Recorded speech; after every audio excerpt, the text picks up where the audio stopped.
प्रधानमंत्री नरेंद्र मोदी मिस्र और अमेरिका की यात्रा के बाद भारत पहुंचते हैं और पहुंचते ही जेपी नड्डा साहब से पूछते हैं कि देश में क्या चल रहा है। वाह मोदी जी वाह, देश में क्या चल रहा है। वैसे नड्डा जी अवतरित हो गए हैं, सामने आ गए हैं। जब भी भारतीय जनता पार्टी को हार का सामना करना पड़ता है या फिर प्रधानमंत्री नरेंद्र मोदी का विदेश आने के बाद स्वागत करना पड़ता है, नड्डा जी सामने आ जाते हैं। वैसे नड्डा जी का कोई और काम नहीं है, मगर मैं उस बयान पर जाना चाहूंगा जहां प्रधानमंत्री नरेंद्र मोदी ये कहते हैं कि देश में क्या चल रहा है। प्रधानमंत्री देश में क्या चल रहा है मैं आपको बताता हूं। आपके पार्टी के नेता शालीनता की तमाम हदों को पार कर रहे हैं, चाहे ईश्वरप्पा हो जो कि आपके कर्नाटक के नेता हो, चाहे हेमंत बिस्व शर्मा हो जो कि असम के मुख्यमंत्री हो, या कि आपकी खुद की वित्त मंत्री निर्मला सीतारमन। आप जानते हैं निर्मला सीतारमन ने क्या कहा है। जैसे कि आप जानते हैं कि अमेरिका के पूर्व राष्ट्रपति बराक ओबामा ने एक बयान दिया था और उस बयान में उन्होंने कहा था कि अमेरिका के राष्ट्रपति जो बाइडेन को प्रधानमंत्री नरेंद्र मोदी से भारत के अंदर माइनॉरिटीज की सुरक्षा पर सवाल करना चाहिए। एक सीधा और सरल सवाल। आप जानते हैं ट्रोल्स की भाषा का इस्तेमाल करते हुए बाकायदा एक प्रेस कॉन्फ्रेंस करके देश की वित्त मंत्री क्या कहती हैं। देश की वित्त मंत्री ये कहती हैं कि जिस बराक ओबामा ने 6 मुस्लिम देशों पर सैनिक हमला किया था वो मुसलमानों के मुद्दे पर हमें नसीहत ना दें। सबसे पहली बात, पूर्व राष्ट्रपति बराक ओबामा ने नहीं, कई अमेरिकी राष्ट्रपतियों ने मुस्लिम देशों पर हमला किया है। जॉर्ज बुश सीनियर ने इराक पर हमला कर दिया था। जब अमेरिका में 9/11 का हमला हुआ था उसके बाद इन्होंने इराक पर यह कहकर हमला कर दिया था कि वहां पर वेपन्स ऑफ मास डिस्ट्रक्शन हैं, और वहां पर वेपन्स ऑफ मास डिस्ट्रक्शन नहीं मिले, इराक को बर्बाद कर दिया गया। तो अमेरिका की तो आलोचना होनी ही चाहिए, मगर कटघरे में सिर्फ बराक ओबामा नहीं है, तमाम अमेरिका की सरकारें, चाहे वो रिपब्लिकन सरकारें हों चाहे डेमोक्रेट सरकारें। इसीलिए किसी को निर्मला सीतारमन को समझाना पड़ेगा कि विदेश नीति अलग होती है और घरेलू नीति अलग होती है। बराक ओबामा ने भारत के अंदर मुसलमानों के मुद्दे पर सवाल उठाया था। आप विदेश नीति पर चली गई जो आपका काम नहीं था।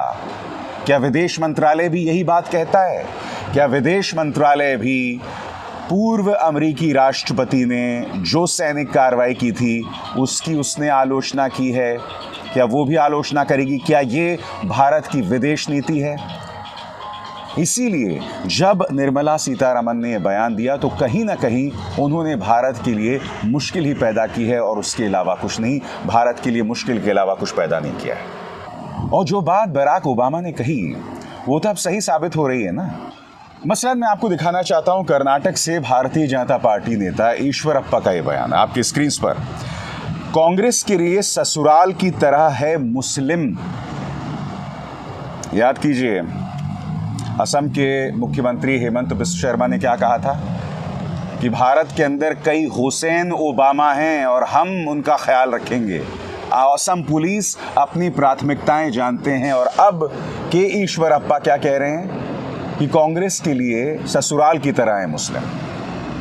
यानी कि बराक ओबामा ने जो सवाल किया था पैदा कि मुसलमानों के प्रति भारतीय जनता पार्टी का रवैया जो है वो आपत्तिजनक है, वो तो सही साबित हो रही है ना। एक और मिसाल मैं आपको देता हूं आपके स्क्रीन पर। प्रियांक खड़गे कर्नाटक में मंत्री हैं। उन्होंने पुलिस को ये नसीहत दी है कि भाई ईद का मौका आ रहा है, इसीलिए गौरक्षा के नाम पर किसी को परेशान नहीं किया जाना चाहिए, कानून को नहीं तोड़ना चाहिए। क्या गलत कहा उन्होंने? मगर क्या आप जानते हैं कि भारतीय जनता पार्टी कर्नाटक ने उनके आंशिक बयान को पेश करके ये कहा है कि प्रियांक खड़गे गौ हत्या को बढ़ावा दे रहे हैं, जो कि सरासर झूठी खबर है।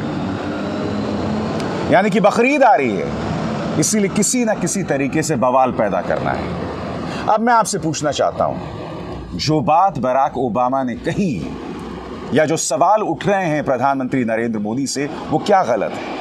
और मैं आपसे कुछ और कहना चाहता हूं। ये 4 तस्वीर देखिए, खुद प्रधानमंत्री नरेंद्र मोदी ने पेश की हैं अपनी मिस्र यात्रा की। इन तस्वीरों में आप देख सकते हैं प्रधानमंत्री नरेंद्र मोदी मौलवियों के सामने हाथ जोड़ रहे हैं, एक मस्जिद के अंदर भी जाते हैं, यानी कि मिस्र जाकर वो वहाँ के इस्लामिक धार्मिक स्थलों के सामने अपने श्रद्धा सुमन अर्पित कर रहे हैं, सिर झुका रहे हैं, हाथ जोड़ रहे हैं। ये दोहरे मापदंड क्यों, मैं समझना चाहता हूँ। क्योंकि आपके पार्टी के नेताओं के जो बयान हैं उसे देखते हुए तो आपको मिस्र जाना ही नहीं चाहिए।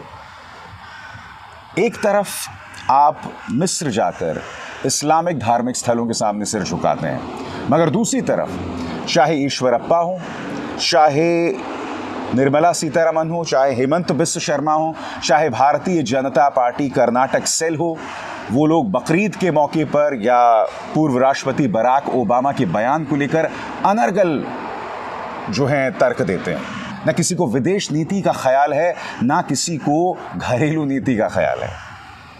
और प्रधानमंत्री आपने आते ही कहा था कि भारत में क्या हो रहा है। चलिए, आपको भारत की याद तो आई। मैं आपको बताता हूं मोदी जी भारत में क्या हो रहा है आपकी स्क्रीन पर। ये खबर देखिए।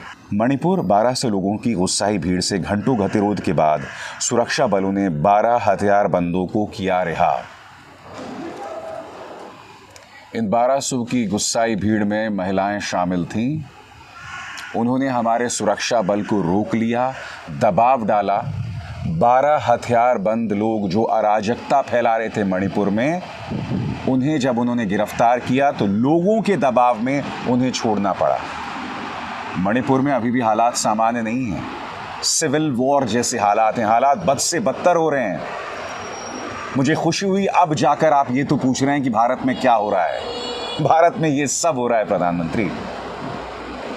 मगर मैं दावे के साथ कह सकता हूं कि इन तमाम चीज़ों की मैं नहीं जानता आपको कितनी परवाह है। मगर हाँ, भारत में ये हो रहा है। मणिपुर के बारे में अभी तक आपने एक शब्द नहीं कहा, एक शब्द नहीं कहा। हाँ, भारत पहुंचकर आप जेपी नड्डा से ज़रूर कहते हैं कि भारत में क्या हो रहा है। भारत में ये हो रहा है प्रधानमंत्री।